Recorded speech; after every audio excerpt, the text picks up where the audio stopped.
Hello,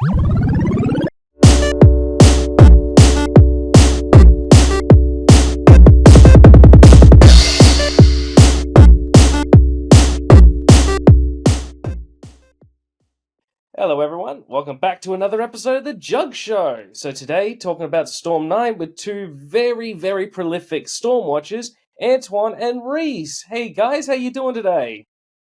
How's it going? Hi, doing good. How are you? I'm very good today. I'm very cold today in Australia, but nothing's going to stop me from talking Storm. So, Love it. Storm 9. This was a big one, wasn't it? There's a lot That going was, on. that Yeah. was a huge one. So before we get started, why don't you guys tell me about what you thought of the issue? Do you want to You go? know, You go first, Reese. I absolutely love the issue. I remember talking to other Storm fans, and I remember saying that Storm 9 was going to be a massive information dump, especially on Storm's part, because now Storm knows there's an entity inside of her that she knows that she's going to kill it. And I think that part made me laugh so. It made me laugh so much because the true villain, as Mira had stated, is Eternity. And we all know Storm is not someone that. Storm won't kill you, but if you push her, she gonna kill you. Hmm. And Eternity crossed the line. And we all know when you present Storm, that we all know that Storm does not like her body taken from her. And I thought it was a really good callback when he brought up her rape incident. That was not even in my mind. I thought he was gonna go with Emma Frost. So when he connected that to her being a young child, I was like, oh wow, that was a huge callback, and that was great. I do commend him on that. That was really good. Um, but back to Eternity. Yeah, him taking over her body, that's a no no, and we all know Storm is huge. I don't think she cares about the Tribunal, Oblivion, Hadad. It's Eternity that's going to his ass whoop. I mean, butt whoop. Excuse me. So I loved it. I loved everything about it. Right, Antoine?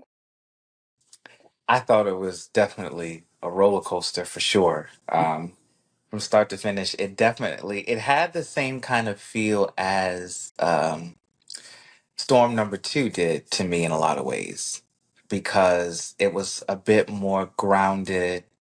There was, even though as grounded as a cosmic story can be, but I really enjoyed seeing Storm in the role of being a strategist, which is something I think a lot of people don't give her enough recognition for as a character, Mhm. and she is an exceptional strategist as well. Um, I would even venture to say she really is on par with Cyclops. I will concede that Cyclops is probably the best strategist, but I think that Storm is definitely on his level. He doesn't dwarf her. She has a Yeah. different way of going about it than he does, and I think that's what makes them work. She's a lot more cunning, which kind of ties into the backstory of being a thief, and she's very sly. So you're it's hard to predict what she's gonna do or where her head is at. Just like a storm, I guess the weather is very unpredictable. So it's always been a really interesting thing when people tap into that and hone in on that aspect of the character's personality. I thought that, as Reese said, tying in her sexual assault to her agency, physically, mentally, anyway, was a really great thing to do, because that's really what started her insistence on that. That was really the beginning of it, was someone else trying to take possession of her body that she didn't give consent to do so. Yeah. So for me, that was, and it also to me really speaks to the level of personality and personability that Muriwa is building with Storm as a character, to continue to make her relatable, and I would even venture to say likable Yeah, as a character, because some of the things that she's gotten in the past, mostly because of how she's been written, is because it's that she's too haughty, yeah, or she's too serious all the time, and some of that is true sometimes. That is a part yeah. of her personality, but that's not the only part. Those aren't the only parts of her. There are other sides. And so I'm glad that we're getting that explored as well. She can be Um, funny. So yeah, to me, I would give it a solid 9 out of 10. That's my personal belief. Yeah. Yeah. I Yeah. definitely have to agree with you about how in the past she has been written very seriously. Like, I think the first time when I actually read her when she wasn't like too serious was when I was reading the Fantastic Four by Dwayne McDuffie, and Hmm. there she was so really what's the word? Like she was very loose, she was very calm, she Yeah. just smiled, she played games. And Yeah. then there was that scene with Ben where she was angry at him because she implied that her hair was a weave, and that Yes. part just always makes me laugh. Yeah. I think that's actually one of the best Storm stories, to me, one of my favorites ever. Mhm. That was such a great arc. I loved how Dwayne McDuffie was writing the Fantastic Four in general, and he's actually my favorite so far, my favorite writer of the Black Panther and Storm relationship. Oh, I think he really got their dynamic and was able to render it in a way that was playful, and yet it was still true to their personal dynamics. Yeah, yeah. God, may he rest in well. I agree. All right. Yeah, no, I know. Yeah. One of the things I really liked about the issue is the FBI, actually. Not just as a sense of villains, but what it means for the grander Marvel scale. Because when it came to government agencies or these type of things for Marvel, like we've had Shield, we've had the CIA, we've had all these different agencies come up, like with the governments. When it goes against superheroes, it's always a lot of people with a lot of guns. You got the Sentinels, a lot of robots, maybe, or they put collars on villains, that type of thing. But now they have metahumans now actually actively acting as agents. So now it feels like the rest of the world is starting to catch up. And while the superheroes are still ahead, the gap is now closing between people that can actually take on superheroes, take on some of the things that they can do. So, which means it might be harder for superheroes in future dealing with government agencies. I thought that was fucking fantastic. Hmm. Yeah, Hmm. I All right. agree. Oh, Yeah, go so ahead. that's was one of my favorite things. Like you guys really have already nailed down what was amazing about Storm in this issue. Because I have to agree, while part of me was just I was suspecting a little bit that he may reference the sexual assault in her past. I just didn't see it coming up like just almost like a flashbang right in your face. Like he just like I thought he was gonna maybe reference it a little bit as time went on, but no, he just threw the grenade at you. That was amazing. I love it when writers do that. Yeah. Um, Yeah. yeah, and when it comes to about her less serious version, I do enjoy that as well because during the Krakoan era, I felt like she was very high priestessy. Mhm. Hmm. Yeah, and Yeah. now we're getting more of a more human side of everything, which is one of the things that's gotten me very excited about this book. Hmm. Yeah, I Yeah. agree. I agree with that. I think it's well, one of her. It's funny that you say that because at the core tenet of the character itself, one of her core tenets is her humanity Yep. and Mm, wanting to hold on to her humanity and her struggles with being human to an extent and being a superhero. And sometimes that would even lead into having to sort of stave off her natural human emotions or desires because she is someone who's trying to act as a protector. I think that's Yeah. and it's interesting how she said that before. I think it was in the X-Men Gold run that Mark Guggenheim did, which it's not most of our favorites, but it did have some good moments. I will He give him did. He that. gave her some good, Um, really good moments. I'll give him that. yeah. yeah, and I will say he actually is a very knowledgeable fan of the character, believe it or not. With conversations that I've had with him in the past, he does know his stuff. It was just a weird time. I'll leave it at that. But it was during the issue that God issue thing where her parents were thought to have been brought back from the dead, and they were lamenting about her being a superhero, and she was saying, "I'm not really comfortable with that word." So to me, I always felt like Storm she would look at herself more as just a protector. I Mm. don't think she'd really call herself a superhero. She's referred to herself as one when the situation was necessary, like in Storm 6, having the conversation with Professor, but that was only to make the point that she's a registered hero. Like that's a Yeah. title, Yeah. not necessarily how she would refer to herself. It's a So PR being thing. right. So being a protector, I think, has caused her to do some things differently. Also, I remember there was a Chris Claremont issue where she was fighting those World War II soldiers, and they were on the run. She didn't have her powers, and there was the girl that they were actually supposed to have killed, and Storm just got looped into her by accident. So she was trying to save the girl, but at the same time she's thinking I could get there quicker if I just left her behind. She's not necessarily a good person. If I save her, is she going to go out and sell more drugs to people? Is she going to kill more people? Like, what should I do? And she came to the conclusion that it's not that I'm saving her because it's the right thing to do, it's that abandoning her here is just completely wrong. Hmm, And so that's why she saved her, and I think that is the core of who she is as a protector. that's about right. Yeah, it's actually even got me thinking about Doctor Who a little bit. I was just thinking of Tom Baker when he was about to destroy the Daleks. I don't know if you guys watch Doctor Who or don't even know Classic Who. It's been a while, but I have seen it. Yeah. I have Yeah, not. and like he's asking this, pondering the question: if you're looking at a child and you came from the future, knowing that this child will grow up to be a horrible dictator that'll take millions of lives, could you then kill that child? Right. Yes. Yeah. Absolutely. And that's been something I think that Storm has always kind of wrestled with, Hmm. because it's like she's very pragmatic, and she can be very objective, but that doesn't mean that she doesn't still feel some type of way about it. Yeah. Correct. Yeah. Yeah. All right. Moving on. Let's talk about the actual issue.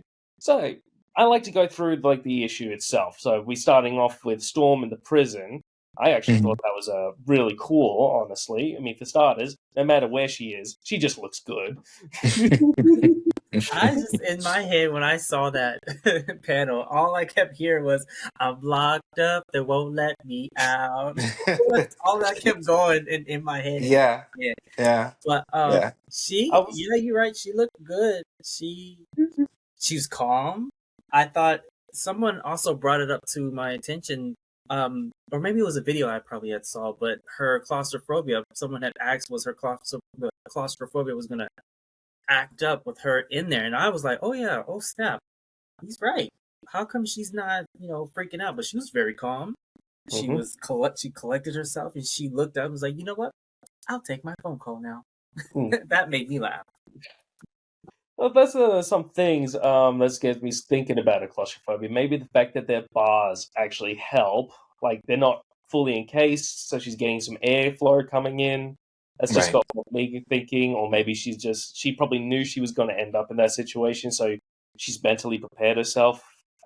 Yeah. Yeah, They're just some things I like thinking about when it comes to these things. I always like thinking about this stuff in superhero comics, the real humanity aspect of them, like what helps them, what ruins them, that type of stuff. It's something that always gets my brain going, and I absolutely love it. It's why I read comics half the time.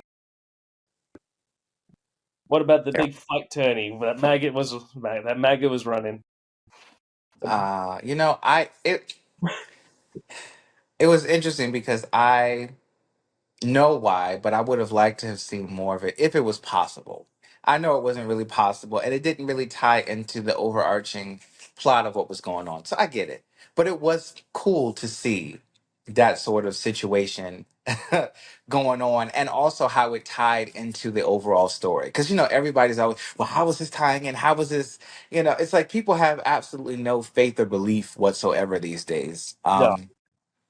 And the last issue, I remember people were saying that, like, this is too much going on. How is it going to do this? How is it going to do that? And I'm just like, if nothing else has been proven by this point at eight, now 9 issues in, is that this guy knows what he's doing. yeah, He's telling a story. He knows what he's doing. He's extremely, extremely competent when it comes to doing research. and not yeah, Um, knowledgeable, super knowledgeable. I think that's one of his greatest strengths, actually, as a writer. Besides being able to really tell compelling stories, and finding ways to make real life parallels that people can connect to, I think his level of research and his ability to take things that already exist and keep them essentially as they were, but sort of add another dimension to it, to where it's like, okay, he's not even really changing anything. He's just adding something extra. I think that is a really cool thing, and I think that's what I really enjoyed about number nine, was seeing all of that kind of culminate. Yeah. Yeah. Something that's actually caught my eye when I was doing a bit of a reread is that the page that has She-Hulk on it, the one where she's transforming back, like, she got hit by Strong Boy and then she's coming back from it. The way he's describing the power shifter, like the way he says a traumatic experience that has now linked the individual to an immeasurable energy source. Part of me even thinks he's actually got the one below all just in the back of his head, because Mm-hmm. that's what connects the Hulks and what makes them Hulks. So Mm-hmm. I don't know if he actually is intending that, but I like to think that he is, and the fact that even though he's making me feel that way, that probably means that he does actually know about the one below all, and he's got that there, and so Mm-hmm. he's got that. Yeah, so the fact he's even able just to make me feel that, I think, is also very impressive. I am hoping for the one below all, because if he's gone full cosmic, that's still a being that actually really could use some being brought to the forefront, especially if he's using the one above all, and maybe even something connecting to him to Hadad and Oblivion. Mm-hmm. I would agree Mm-hmm. that he was thinking about that, because two things that caught my attention is when you read that piece of information, I immediately thought of anime. Immediately in my head was anime. And the second part, I'm going to believe that he was thinking of the one below all, because the part where it says, I'm just paraphrasing, they have the strength to wrestle with gods. The Hulk did fight Zeus. So that makes Mm-hmm. perfect sense to me. So obviously that's my comparison, that's what I'm going to believe that's what he was comparing it as. So it made perfect sense to me. I love the whole tournament thing. I thought it was funny. As I don't know if you guys saw my post on Twitter, but I laughed my butt off when I saw Blue Marvel being a referee. Like it's just random, but Yeah. it's funny and it Yeah, fits. it's random, And but somehow makes sense in a way. it did. It makes super power shifters. Blue Marvel, he's very powerful. Why not Blue Marvel, of all people, be the referee? If things popped off way too crazy, you got Blue Marvel to stop it, because Yeah, Right. yeah, he's he's very the one OP. you want to Yeah. put between them. Exactly. So I was like, you know what, Miura, no, man, Right. this man knows what he's doing. He just Which knows. people didn't think about. Of It's course like he you did. need to have all of these powerful beings together in one place. You need someone that would be able to keep them in line Yeah, if all hell broke loose. Like, why wouldn't absolutely. you? Come on. The Who's only gonna stop thing, the Juggernaut if he went too crazy? Blue Marvel. Yeah. the only thing I don't like about it is that Ben's not there, and I think that's because like Yeah. Urewa really, really cares about continuity. He's not like Hickman, who just has She-Hulk going off in the cosmic while we have She-Hulk here this week. True. So yeah, And that's well, the thing was, he did. If I remember correctly, he wanted to use the thing, yeah. but it because of One World Under Doom and him being like de-rocked Yeah. or whatever, So it bad. wasn't going to work continuity wise. So now maybe if he were Jonathan Hickman, the thing may have still appeared, and then it could have just been said, "Oh, well, this is before that happened." That's possible, but yeah. What I think would I like if I was Morewa, if I'm saying that, what I would have done if I was also able to make the actual tournament go a little bit longer, because that was his two constraints, continuity and time. I probably would have actually bought Ben, but he's still human, but he would have bought his kids. Because his kids are actually superpowered, like they're Kree and a Skrull, and they are actually battle hardened because they even used to fight in for entertainment and as well as properly trained warriors. Yeah. I think that would have been Even if they were just in the audience, I thought, that could have been cool. yeah, it's something cool. Anyway, Mhm. we'll get off about my hang-ups about my boy being just pushed to the side. The annoying part is Ryan, what he's doing is so good, I can't be angry at him for doing it. Right, right. Yeah, it's a double-edged sword for sure. I think it would actually be really good to have like a tournament mini on the Storm Sanctuary. Like we do another one, and Hmm. this time is just fully dedicated to it. It's a fun concept. You can see heroes just like using their abilities, just go very unrestrained. And the Right. best part is this: like every time you get a hero versus hero event, a lot of it is based around some belief system that really can make a character act out of character. Like, Mhm. this is what we have with our civil wars and all that. But making Right. it a tournament that's just for fun, it really just makes the characters more likable. They're just having fun. You're seeing your characters be them, and they're using their abilities, and you can ask the question, who wins in a fight, this or this? And, like, no one would get angry at each other. Well, you Right. probably you, but it does take Somebody away. would. Yeah. Like somebody No. did when Big Bertha beat Armor. I mean, this is really Right. Like, but that's not the point here. yeah. Yeah. And the point was to just have fun. Like, just I don't know. I just like that tournament was supposed to be fun. It It was was. so Dragon Ball Z coded. Like, come on, y'all. Like, this wasn't fun to you guys. Y'all didn't smile, at least giggle. Like, y'all are too Yeah. worried about, oh, well, She-Hulk shouldn't have beat so and so. Like, okay, well, Oh, come Right. on. Like Strong Guy she's has all of these fans all of a sudden. yeah. You All know, of a it's sudden like there's She-Hulk fans. All of a sudden there's Strong Guy fans. All of a sudden there's Oblivion fans. Like, where anyway. I've always But been a it fan was of still good. Oblivion. Ever since its first appearance in that comic that happened that Iceman. one day. Yeah, Yeah. that's what? When was that? In the 90s, No, that was like 70s. 70s? Oh, Yeah. yeah. Oblivion's been And all around of a for a sudden while. everybody's an Oblivion fan. All of a Right. sudden But he didn't everybody's do an expert. much. He wasn't really seen after that until maybe was it Adam Warlock maybe that came along? I don't know. But even still, it's a good point. But to answer your question, there is I remember him saying there is like an idea for part two. Um Ooh. Yes, so definitely. that may be sorry. We can edit that out. Sorry. Do It's you guys okay. still do that? Or do you do the whole new one where it's like that? You know, you got your flip phone and you got your brick phone. Who has flip Mine's just phones? regular. Yeah. Who has Oh, a flip man, I'm phone? old. Yeah. No, I've never. Mm-mm. But anyways, yeah, he did say part two is he would like to do a part two. That Yeah. would be great. I think it should be like a, what's the word? A collaboration of writers. You know, like, I mean, it could be fun. yeah. Yeah.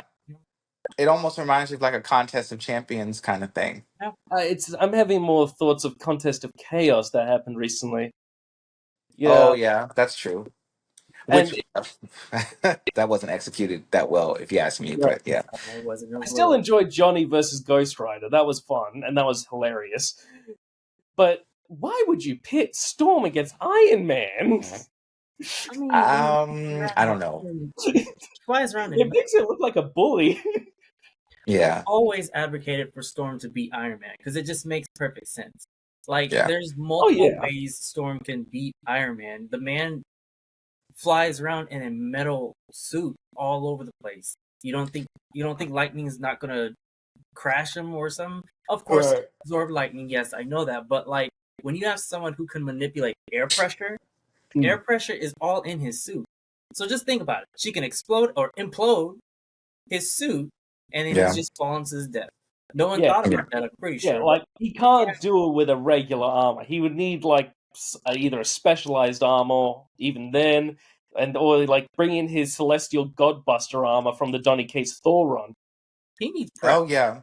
I would say. I think there are ways that would have been more of I wouldn't even say an even fight, but Yeah. more of a just Yeah. sensible fight, you Yeah. know, because the way it was done was there were so many other people I felt like she could have been pitted against that would have made more sense. But I guess the idea was that I guess they always knew they wanted her to be on the opposing side, so the idea was for her to win regardless. So, All right, back to the She did comic. harm Carol Danvers. right. That was a good one. All right, so yeah, the next part is we're talking to it's the lie detector. This is where this really comes into that really new love I'm having for the FBI being these villains or even just the government agency because we don't have Shield anymore. They're not what they were. They're now more of an intelligence agency. They're about gathering information. Loving that. Loving what Ryan's doing there. But now we have these guys and they're using alien technology, alien biology, and this shit is just fucking fantastic. Mhm. So, sorry. And also the allegory, no, it's not even an allegory. The direct connection between the parasite and the host that we're having here And what we're getting with Storm, we're dealing with eternity. This was just a great way of doing it. And I really Hmm. need to read some of those the reference books that because I want to see how this idea of this agent actually came to be. Because he's very insect based, so he could actually be based off a parasitic insect. And you've got the slugs. He's using creatures and what's the word features that are actually meant to unsettle us. Because like Yeah. how we have with bugs, no one likes picking up slugs. Well, I kind of do. I've always been weird about bugs. And so I think what he's doing here is definitely very clever, especially when he's making the connections to parasites. So he is thinking on a much higher level than what people are probably giving him credit for. Because he's not just an intelligent writer; he's emotionally intelligent, and Hmm. he's probably got like all these different strings. He's probably got in his head that whole thing, like he's got all that continuity up on the wall. He's got all those red strings going on, and that's probably Murraywa's head. Right. He's got a whole conspiracy board where he's Yeah. tying things together. And yeah, I could see that actually.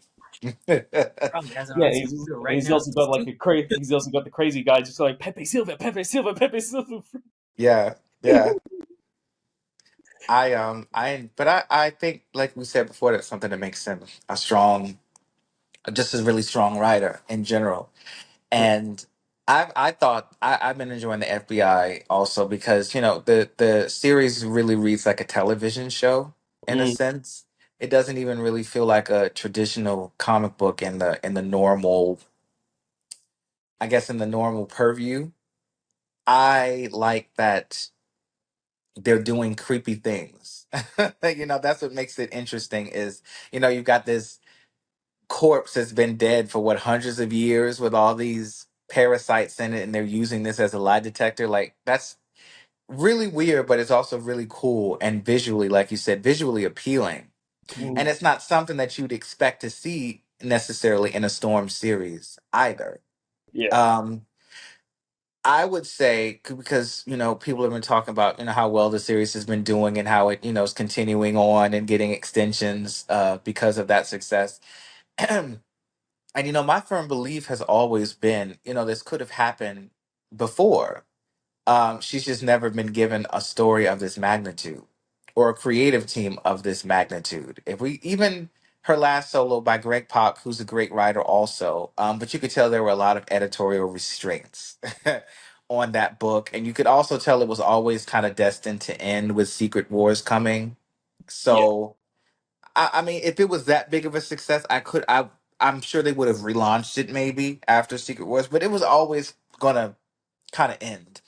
So, with that being said, none of the stories that she's ever had when she's kind of had a sort of solo thing, either the pop series or even with Worlds Apart, as much as we enjoyed that, it didn't matter really. It wasn't something that people said, "Oh, I really want to check this out. This is changing stuff. This is doing stuff." Yeah. She's never had that kind of story. So it makes sense as to why her books never sold because there was never a real reason for them to. Mm, This takes me back to when I've known Antoine for a long time. I'm gonna say what, nine Yeah. years, oh, Yeah, 10. about 10. Yeah, probably 10, closer to 10. Me oh, and Antoine have been talking about a Storm solo for years. Me and Butterfly Kiss too. Years we have been talking about a Storm solo, and we have not come to the conclusion, but we've talked about one day Storm will get her time. And I've always told myself the year of the Storm is coming. I've never said that to Antoine or Butterfly Kiss, but I've always said it to myself in my head. I said one day Storm is going to get her due. I don't know when, but she will. And then the era of Krakoa comes around. And me and Antoine was like, wouldn't it be great if Storm was written by Al Ewing? Yeah. God must have answered or heard the prayers. Sure enough, Storm was It, written by Al Ewing. And it I happened. thank him so much because he was the Kickstarter for all of this. He Yeah. really is. And Antoine also brought up a very great point of this issue 9 is that it shift gears. It read like a what's that TV show? CSVU, some yeah, buddy cop. SVU. SVU. Oh yeah. It felt like that with this Yes. whole FBI thing because it went from Yeah. like an anime thing to now FBI thing and CSI thing. And it's just, I love that. He's such a great writer. I'm gonna be very sad when he leaves, but yeah, We've got a while. yeah, it's Yeah. gonna be a while. It's But gotta be one. when that time comes, I'm gonna be very sad. But I just love how he is shifting from genre to genre, from anime to TV show like, and it does read like a TV show. I'm reading it now, and it's like a TV show. And you Yeah. also made a good point, Jug, about the Agent Fabi or Fabi. Um, he plays on our fears. He looks he looks like a xenomorph because there's a xenomorph that I think it's the xenomorph queen that has like this type of head Oh space. yeah. Yeah, that Hmm. comes Yeah, around. I don't know if it's the latest movie. I can't remember where I saw it, but he looks like a xenomorph, and that Yeah. freaks me out. And a cockroach. I don't know if you've seen, what is it, Mimic? He looks like those. So he's playing our emotional fears, and I love it. I like it so much. The slugs, Storm telling the truth. I love all of that. I don't know if you guys wanted to expand on that part, but her I, her her facial expressions. I really want to cuss, but I'm just gonna hold back. But she's looking Oh, like, that's all you excuse want. me, who are you Like, talking I to? cuss all the time. I've been cussing during my part, so if you want to cuss, go ahead, cuss. Yeah, I won't. But it's your show, so I'm gonna be very respectful. But I do love how Lucas draws her facial expressions. They're beautiful, and her cat eyes. I didn't even notice her cat eyes until you mentioned it, Antoine. I was like, oh my god, they brought it back. I didn't even think yeah. they were, but I'm happy that this whole everything. I don't know. I don't know what else to say. I'm just too happy. I feel vindicated, to be truthfully honest. Everything I've been saying, everything you've been saying, I just feel like it's about time. It's about Yeah. time.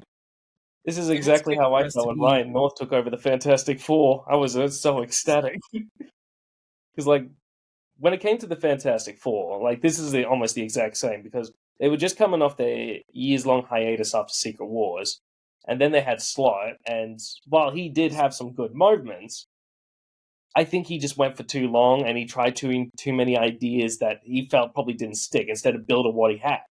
And then we had Ryan, who, instead of like trying to go big, go cosmic, and change things like you guys said, he decided to draw back and reassert who these characters are, and focusing on everything internally. And so we're getting this great run.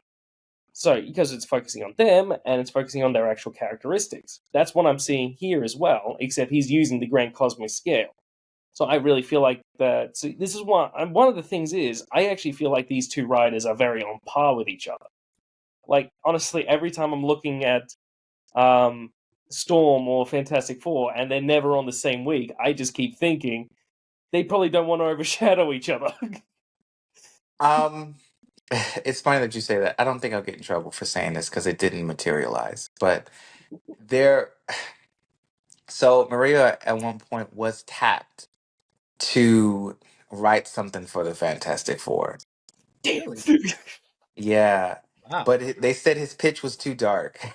Oh, And so they ended up. Now I'm not even sure what the project was. It very well could have. I don't know what it was. We actually, and if he told me, I don't remember. But I do vividly remember that and thinking, oh, I would love to see him writing a Fantastic Four story of some sort, even if it's like a one shot. It would still be. I would love to see it, but didn't materialize. I don't think they were ready for what he was trying to do. we'll get him eventually. Dark. That I sounds do think so. I think that he would be a really good writer for the team. that's I could see that. Yeah, Hmm. 'cause especially these days with the characters now really being expanded upon, not just in their Yeah. run, but like the movie coming out. They're getting a lot of advertisement. I think they're going to start expanding the comics. Well, I hope they're going to start expanding the comics. Yeah. And I just Speaking need of that, though, how did you feel about seeing Abraxas? Okay, when he teased months ago about what the cosmic being was that the Fantastic Four fans would know him, I remember him crossing my mind because I think at the time I saw a couple of panels around him, so like it just kind of resurged, and but I didn't actually think it was gonna be him. But I just put Yeah. the idea out there because I was thinking, you know what, it's probably not gonna be Abraxas, but I'm gonna keep him as an option that it could be Abraxas. Yeah. And I'm loving his redesign because I even remember when I read the book, him, Yeah. yeah, like that Fantastic Four book back in I think it was 2000, like when it was released in 2001. Yeah. He's just a green guy. Yeah. That's Very Julius Caesar. yeah, very Julius Caesar, and like he doesn't even have weird features, but the features are weird because of the art style. Right. Like I don't even know how to describe the art style of that point in the Fantastic Four, but like it's very Yeah. cursive, very cartoony. Yeah. You know, he's To be the god of destruction, he's very man-like, human-like, and yeah, I can see where they're going with that. But like, he is an entity of destruction, so why not make him? I don't know, alien-like. I love Yeah. his design. It's Yeah. the old design is just too human-like, man-like. Humanoid. Yeah. He's humanoid. way too yeah, and I like it when people take liberties with designs with grand cosmic beings. Like Right. you think, what could symbolize this best? Yeah. And then they try and build it. It's very fascinating to think about, and it's a very fun thought experiment. It's one of the reasons. Absolutely. Yeah, it's one of the reasons I love when Mark Waid did the one above all as Jack Kirby. It's just a Oh yeah. yeah, that's just a great thing. You know what Abraxas also resembles, and I don't know if Murero was going with this, but he resembles the god, maybe Vishanti, the god of destruction, some Hindu god that has also 6 arms. Goodness. Well, if it's the god of this, yeah. There is a god I of know what you're talking destruction. about. Yeah, Which makes sense because Abraxas is supposed to be Exactly. for being a destruction, so that I could absolutely see him making that real life parallel. And what I also enjoy about this series is how he just says these are cosmic beings. Like none of us really know what they really look like. yeah, Number one, they're not real. Number two, even if they were, just Shiva, as with Galactus, everybody kind of sees them differently from their own perception. And they also change their perception. So why can't they have different designs? So well, we may very well still see him in his Julius Caesar form at some point, but also we know, okay, this is the other one that he can also turn into. This might be like his base form or something. his battle form, but his Julius Caesar is his laid back form. Right. And which would make sense. he was Yeah, very laid back and like he was just going around thinking, "So what? I'm the god of destruction. I'm going to kill all of you." And then Yeah. suddenly Reed gets the ultimate nullifier. Then boom, he's gone. It was a Right. really cool bunch of scenes. I just recently gave that a reread, and mm, it really also showcases Franklin's power, but it's by bringing back Galactus, eternity being shattered, and everything being reset. And the thing is, I feel like it also just gets overshadowed by the absolute shock of revealing Sue is now pregnant with Valeria. And it's just like Mm, it was like I remember the first time I read it, I just closed the comic. I'm just like, okay, what the hell just happened? yeah. Yeah. is It was a Valeria lot going mutant? on at that time. Yeah, is Valeria mutant? um, I don't think she's not a mutant. But she's just hyper intelligent, and I still got a lot of theories about Franklin being a mutant, but he's just hiding that part along with his powers Oh yeah, because they could easily retcon it again. They shouldn't have ever retconned it in the first place, but yeah.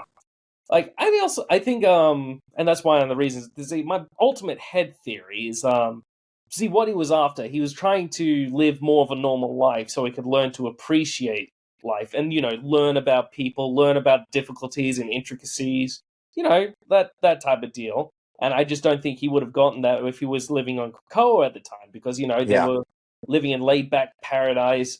People probably would have come up to him. Like he was said to be treated as royalty. He didn't want that. Um, People probably came up to him thinking, "Hey, can you use your little bit of power to manifest this or manifest this? Do this. Hey, how come you can't do this if you can do pretty much everything?" So I think it actually could. So the fact that he's not a mutant could actually lead into something interesting of the story. There was a lot. What really annoys me is that there was a lot you could still talk about with Krakoa and Franklin that no one really ever brought up. I mean, the fact they were willing to exile a kid, and then you had writers come along later saying that Krakoa accepts all kinds of people, and they Yeah. never address it. It was just like, how the hell am I supposed to enjoy it?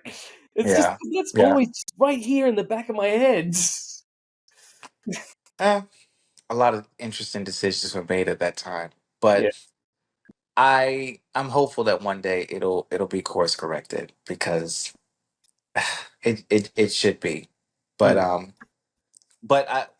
going back to what we were saying about Braxis, I'm very interested to see more of that circuit in Yeah. action of Eternal Storm and Abraxas as like the cosmic battery, because I don't think people really understood the magnitude of what happened in number 9 when Eternal Storm just obliterated the Black Winter. That Three of them. is, 3 Black Winters. was Yeah. it 3? See, I read it It as it was was because just one, and it was Murera just said it was different 3. parts. Oh, it was 3. Yeah, Okay, someone asked him, and he was like 3 of them. And I was like, I oh, I missed. thought it Okay, was I must have 2. missed that one. It was 2. No, so someone had asked Murera how many Black Winters did she destroy, and his Mm. response was 3. Okay, When I'm looking at it now, I thought it was 2, but he said 3. So okay, all right. And see, I thought it was 1, and it was just various parts yeah, of him that had been ripped up, floating around. Okay, so 3, which is yeah, even bigger. When we yeah, think about how powerful a Black Winter is, I mean, the Galactus is the herald almost of like a Black Winter. So that's that's insanity. That's absolutely insane. Mm. And then we think about Haddad, who is the creator of Black Winters. yeah. Those are his lackeys almost, and it's just like His children. this is gonna. I don't know how War is gonna end, but I would say from what I know, we should be worried for Storm. She's definitely going to be going through some things. I don't expect her winning. I think she's definitely going to get her butt whooped. Oh yeah, yeah. Come issue 11 is where she's going to get her butt whooped by Haddad, or maybe 12. And I think the conversation that we're all dying to see with her in Eternity, she's going to take his power. She's going to strip that entity of his power. And the Living Tribunal is going to be like, yeah, I agree. Take his power.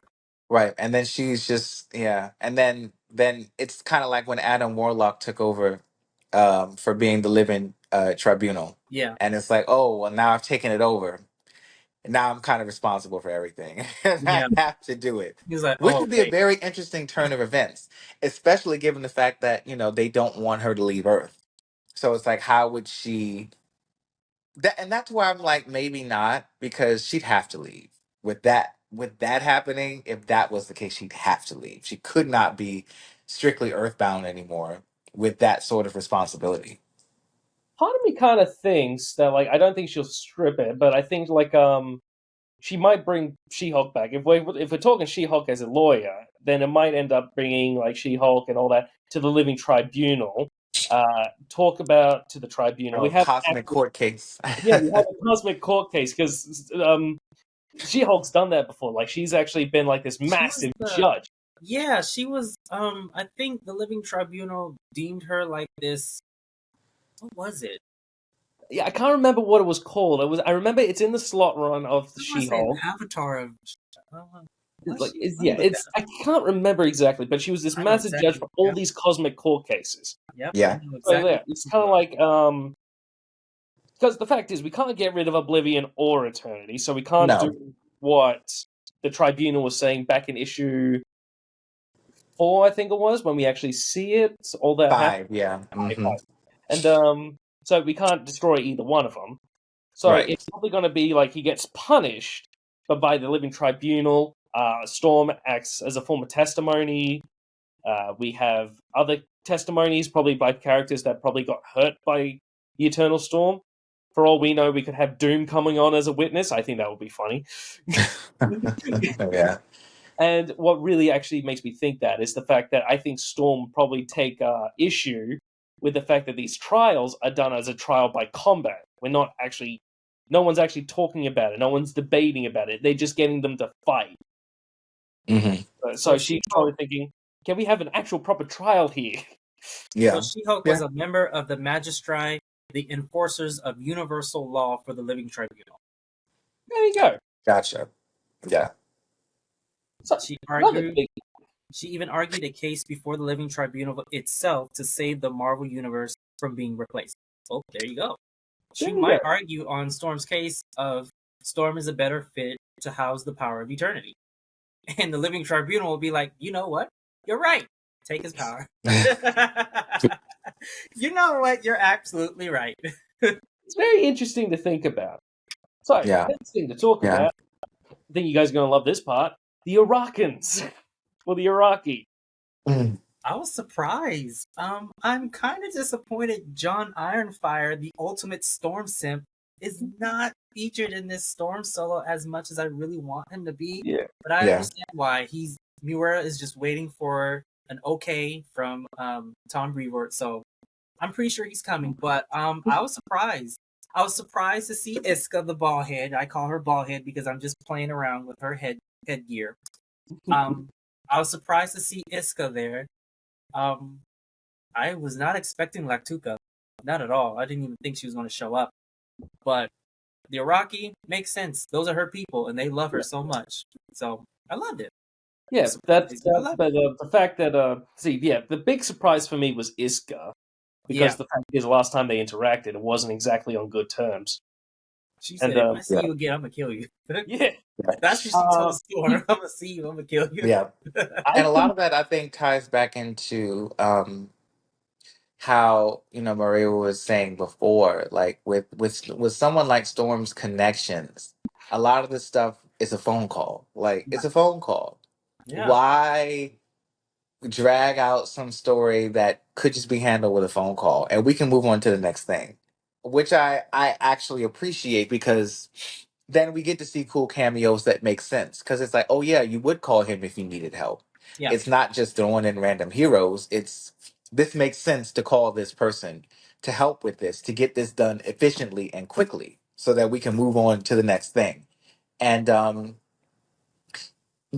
when we think about, like, it's in terms of influence and power, not power levels, but like even like from a political standpoint, but just power in general, there, Storm is always, not always, but has been for a while the most powerful mutant in the world, hmm, because no other mutant has ever been a queen, of one of the most powerful nations in the Marvel universe.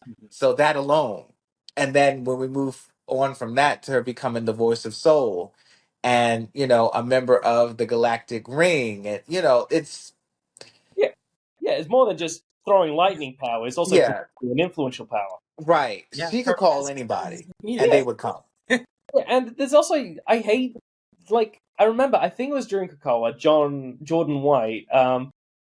When a person said, like, asked how come they wouldn't call this character, I think the reason he was actually against doing that type of thing is because he thought that would make it look like somebody coming in and saving the day for the like proper character. I'm just thinking, no, it's a mate helping a mate. Right. I mean, yeah, and because that's Yeah. one of the reasons I actually like the idea of like making phone calls to characters that aren't usually connected because they actually have been friends, because that's what Yeah. a lot of these guys are. They're friends. I Yeah. mean, I don't think you'd have Mr. Fantastic calling Wolverine just to say, "Hey, how you doing?" Because they don't actually get along like that. But you Yeah. would have him call in uh, because like maybe they need his help or something. So yeah, Right. that's one of the, Exactly. yeah, that's one of the things that makes me think Iska does kind of belong there. Like, she's angry at these days, and she probably just needed something to kill. So when Hmm. Storm probably called up saying, "Okay, I got something for you to do." So yeah, she probably Right. looked at it as like taking a job. But yeah, with Lactuca and John Ironfire, they would definitely show up. Because John Ironfire has described himself as an attack dog, and so and Right. that for a Storm. Yes. When it comes to Lactuca, I view Lactuca as one of those characters that kind of serves a higher purpose. So that's why she's so into Storm, because like Storm is the cosmos in a way, like Now, right, that would make perfect sense. That's a good, yeah. yeah. Now So that she's bonded with eternity, it's like, well, she is the universe. So Like, yeah. Now she's like, let me tap in. Lactuca now is her daughter. So In a it's sense, yeah, it's true. That's that's her very daughter. true.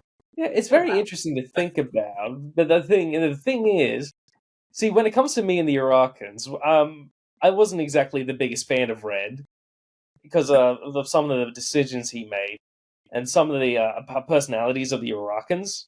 Because I feel like it felt like there could have been more. Really, I feel like Iraq could have used a couple of more writers alongside Hickman to develop a few more things. And so when it came to Ironfire, I think there needs more of him because I feel like his biggest personality trait is that he's a massive Storm fan. Yeah, He's right. And Well, it was interesting. I guess when he came back, or during the Genesis War, I guess was when we got to see a different side of him because he yeah, didn't know Storm yet. yeah. So we But just got, but now he's got Storm flags waving him around, going making little cheat right, codes. yeah. But even then, aside from that, even before he was a Storm fanatic, he was all about the White, White Sword. yeah, Yeah. So yeah, it seems like it's kind of part of his personality to just latch on to somebody. yeah. That's what I've been thinking, and that's it's an interesting personality trait, but it's also one that you'd probably get worried about because what if he finds someone that he likes more than Storm and White Sword?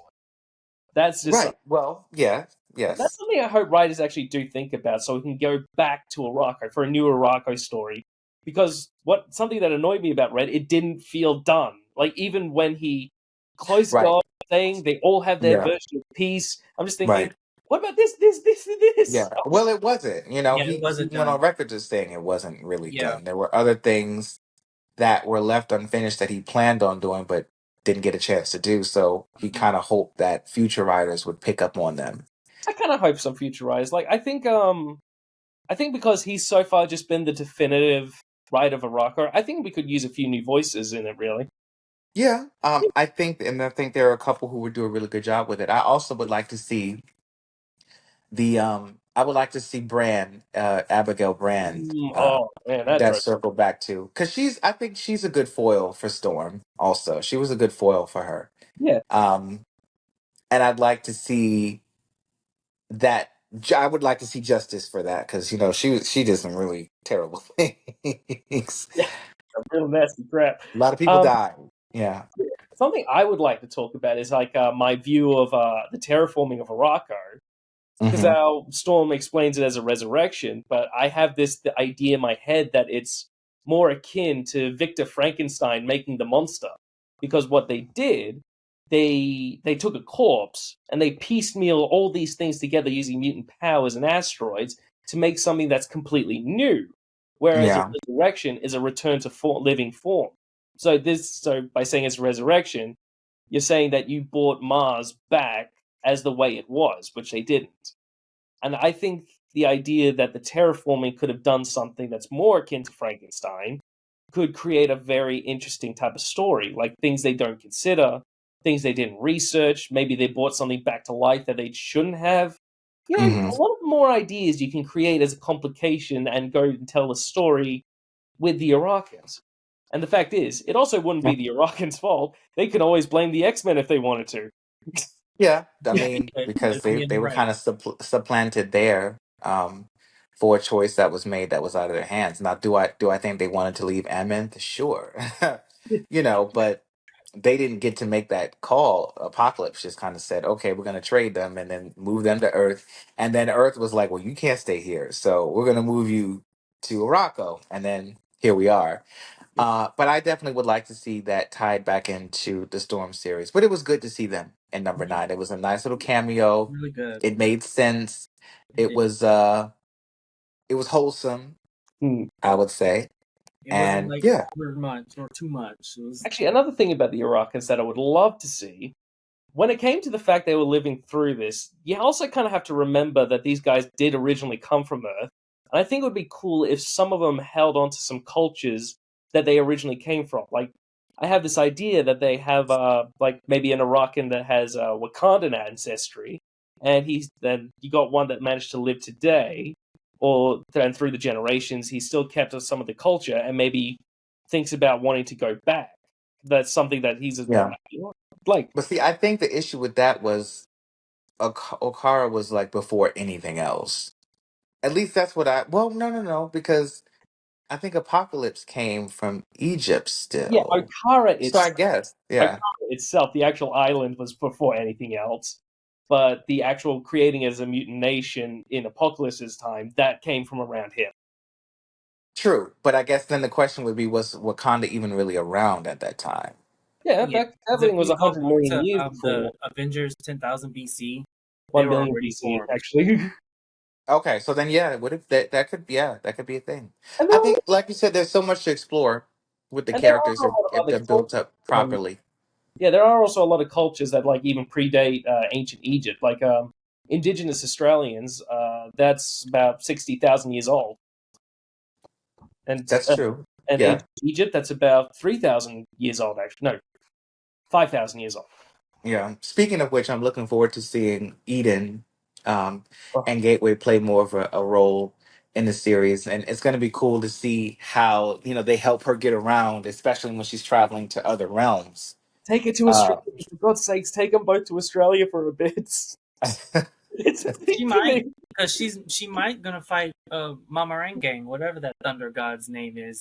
He's gonna get his lick when He's caught my interest, and not just because he's she gets back. indigenous Australian, but like you got those other guys. They actually said things, and he's like he's the quiet one. Yeah, it's almost like, can he even talk? Does yeah, he and talk? then it was an interesting idea, boy. I think it was during one of the chats that Reese was hosting, as somebody because he's silent because he's the hunter of them all. I said Yeah, that. Yeah, I that was mentioned really cool. That's a really cool thing to think about, and so I'm yeah, really kind of hoping for that. He seems like the one that would probably be wiser than all the other ones. These are like war gods, and this is just this is a storm god. They'll probably have different ways of looking at it. I'm looking yeah. so I forward can to see Storm. that. Yeah, Yeah, I mean, it makes sense. He was, well, I wouldn't say rainforest, but to me, when I had mentioned that he looked like a hunter based on how you didn't even see him until the end of the fight when he was charging Storm. And so to me, it looked like he was scoping the scene. He was watching Storm, watching her fight, laid back, just watching, and then took the opportunity to strike. So to me, that was hunter vibes to me. yeah, Mm. definitely. But I do think he will come back. I'm pretty sure he can talk. I just think when you're a hunter, you really don't need words. What are we talking about? Yeah, Let's fight. yeah, and I Yeah, think that makes him more intimidating and more and menacing too. interesting It too, makes him because more, I want to yeah. know more. very intimidating. It's just like Gateway. He doesn't speak. I'm sure he can if he wanted to, but he He doesn't does. for He's for vocal. his own reasons. Yeah, right. That almost annoys me a little bit because I feel like the original reason was, to make him seem very spiritual and ancient. How they would view, that very stereotypical of indigenous cultures type of deal, especially in Elder. So that's always Uh-huh. annoyed me a little bit. I can understand Yeah. that. So yeah, last question, and then we'll start wrapping up. What do you guys think of Haddad? Well, Oh no. Well, go ahead. You go. You go I first. was just gonna say, it seems like people are loving the design. They're calling him Hadaddy and Daddy. everything. Yeah, So, Zaddy. which I think is perfect. A perfect, yeah, perfect hashtag. Right. Yeah, He, hashtag Haddadi. he's he's Right.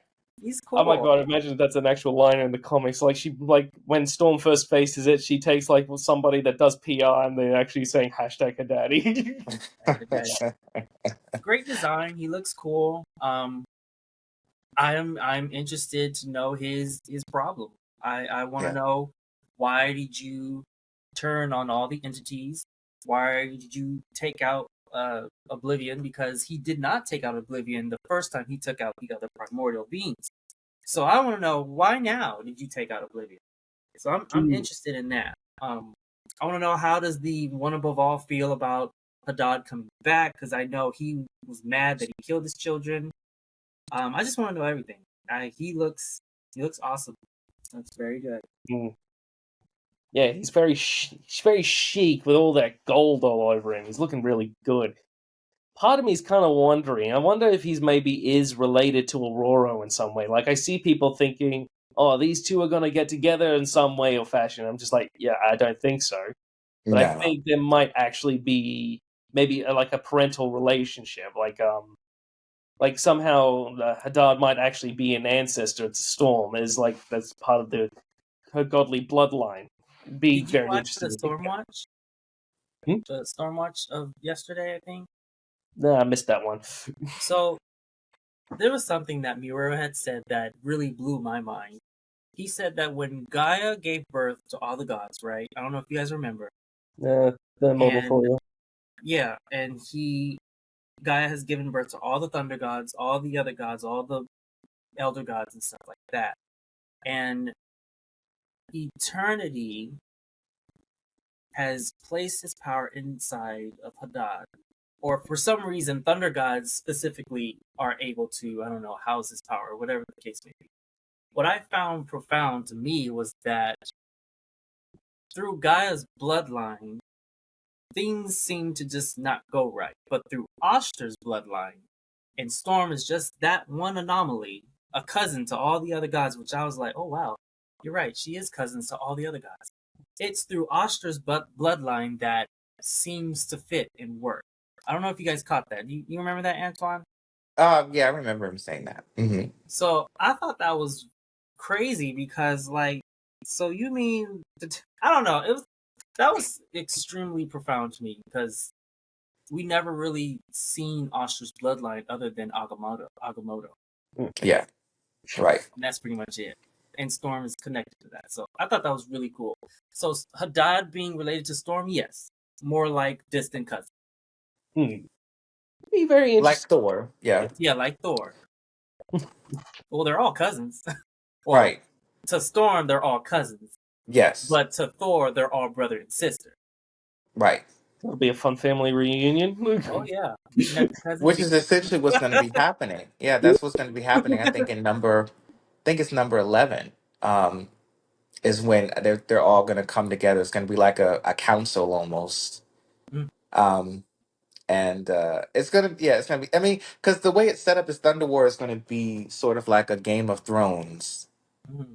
meets Secret Wars sort of Oh, I see. situation. Yeah, that's Yeah, Mm. interesting. different people having different battles for different reasons, and yeah, yeah, Miura had mentioned something about Beta Ray Bill going to be inside, and yeah. he had mentioned that Bill was talking so much shit to somebody. He said, "I'm gonna smash your head on the ground." I don't know which No, god he was talking to, but I it was remember him saying Shock. Bill. Chop. Oh, sharp. Shock. I Shock hope was the one talking. Yeah, Shock was talking shit, and Better Ray Bill said that. Yeah, good. Bill, you better he'll say that. smash his head and Bill get Somebody's gonna smash Shark's head in just for what he did to Storm's hair. I Right. think that's why. He Yeah, probably was talking shit to Storm, and then Bill jumped in and was like, leave her alone. I'm gonna smash your head. how much do you think that lock of hair that got chopped off would be worth? Yeah. Which is something else I'm also looking forward to is Storm and Bill working together because that hasn't really happened before. Not at all. So that'll Well, be fun. That'll be Immortal fun to see. Thor. Remember Immortal Thor 3? Yeah. Oh, well, yeah. That was the last time, but that was also the first time. That is correct. Yes, that was the Yeah. first Yeah. and last. Well, not last, but first time. Yeah. I'm sure they've done something together off panel or off book, but this will be the first time in story where they're really actively working together. Besides Immortal Thor, so I'm looking forward to that. It's gonna be big. Thunder War is gonna be huge, and then after that, we're going right into the next event, which I hope everybody has figured out by now. I don't. Is it? Is it Revelation? Yeah, yeah, Uh, the Age of Revelation. Oh, yeah, that's right. Age of Revelation. I Yeah, still think it would actually be more interesting if Revelation was actually a villain for the kids of the Fantastic Four. I know I say Fantastic Four a lot, but this one I think would actually be really interesting because if you look at Franklin and Cipher, Cipher was like sitting on the highest seat of Krakoa, more even higher than the council. And then you got Franklin, who was supposed to be this great pillar of Krakoa, but then ended up being exiled. Like you're literally talking about the highest and the lowest there. And then you're also looking at human and mutant. Well, current human and mutant. right. So I think you could create a very interesting conflict between the two. And then you Yeah, also have you could also bring in their side characters. Like you can bring in Bay the Blood Moon. You can bring in Warlock, and maybe they have something going on between Joe, Nikki, and Valeria. And then you just got these big things that could happen between the guys. Because as well, what Franklin is doing right now, he's learning about being a person and what people are like. He's trying to really take in that kind of stuff, while Cypher's kind of talking like he knows all he needs to know. So he's going to start pushing back. He's going to start changing things. So I really feel like they could have a very interesting dynamic. yeah. Yeah, I Yeah, can see that. Mm-hmm. yeah, more than just being the new apocalypse. You're right. We'll see how this all plays out. I don't know what's going to be happening, but all I know is that it is a line wide event, so all the books will kind of be affected or tied in. I don't know if it's going to be like an Age of Apocalypse thing or something different, but we'll see. So, as we wrap up, any final thoughts? Antoine, did you?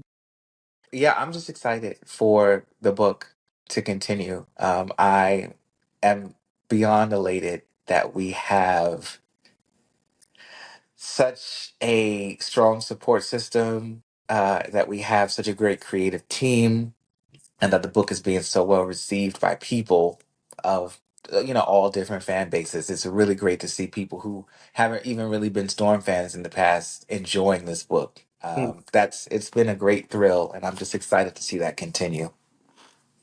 Yeah, I agree with Antoine. I'm just happy. Again, like I mentioned earlier, I feel vindicated of everything I've been saying about Storm, how powerful she is, how interesting she is. This book says it all for me. And all you haters can just sit there and cry. Gene fans, Wanda fans, y'all can Oh sit there Lord. and cry. Yeah, you know I'm going there because Not it you needs to be. Fantastic Four fans, we just want a crossover. No, not you. You guys are fine.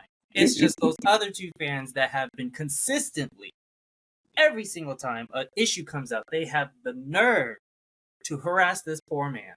Even, and I do want to make this point: a writer has the right to speak about another character. He has that right. Hmm. Even if he's not writing the character, he can still talk about those characters. So if you have a problem with that, then just drop the book. Let's just do that. Exactly. But Yeah. anyway, great book. Can't wait for issue 10 and can't wait to see you guys again. But yeah. See you guys for issue 10. Glad Yes. to have. Oh, damn, I can't talk now. All my talking's out. I'm happy to have you back on, and I'm glad you had fun today. I hope you had fun today. Yeah, Yes. it'll be great. We're gonna have even better time next time. Oh It'll be yeah, a I have all the party. questions. Yep, so if you guys have any questions you might want to ask Anton, just leave them in the comments below. I hope you leave a like and subscribe. I hope you really like talking with Antoine and Reese.